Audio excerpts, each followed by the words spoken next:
قربانی کس شخص پر واجب ہوتی ہے؟ بہت سارے مسلمانوں کو یہی نہیں معلوم ہوتا ہے کہ قربانی کس شخص پر واجب ہوتی ہے۔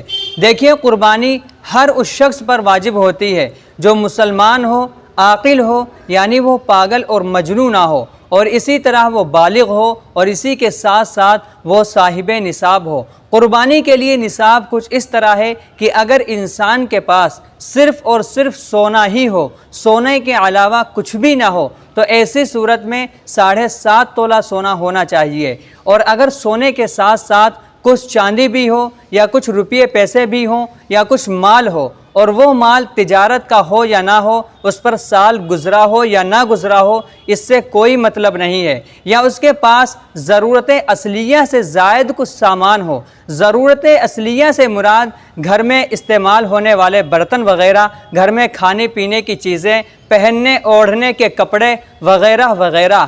ان کے علاوہ اگر کوئی سامان ہو، تو میں نے آپ کو سونے کے علاوہ 4 چیزیں بتائی۔ نمبر 1 چاندی، نمبر 2 روپیے پیسے، پھر چاہے وہ کیش کی شکل میں ہو یا بینک بیلنس کی شکل میں ہو، اور نمبر 3 مال، پھر چاہے وہ تجارت کا ہو یا تجارت کا نہ ہو، اس پر سال گزرا ہو یا نہ گزرا ہو، اس سے کوئی بحث نہیں ہے، اور ضرورت اصلیہ سے زائد کوئی سامان ہو۔ تو سونے کے ساتھ ساتھ یہ چاروں چیزیں، یا ان میں سے کوئی 2 یا 3 چیزیں، یا کوئی ایک چیز آپ کے پاس موجود ہے، تو ایسی صورت میں قربانی کے نصاب کے لیے چاندی کو معیار بنایا جائے گا، اور دیکھا یہ جائے گا کہ ان سب کی قیمت نصاب کے برابر، یعنی 52.5 تولہ چاندی کی قیمت کے برابر پہنچ رہی ہے یا نہیں پہنچ رہی ہے۔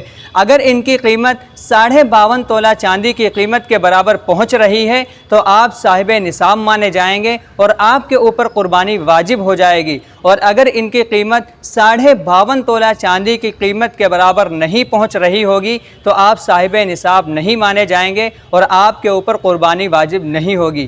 امید کرتا ہوں کہ آپ اچھی طرح سے سمجھ گئے ہوں گے۔ اب ثواب کی نیت سے اس ویڈیو کو ہر مسلمان تک ضرور شیئر کر دیں۔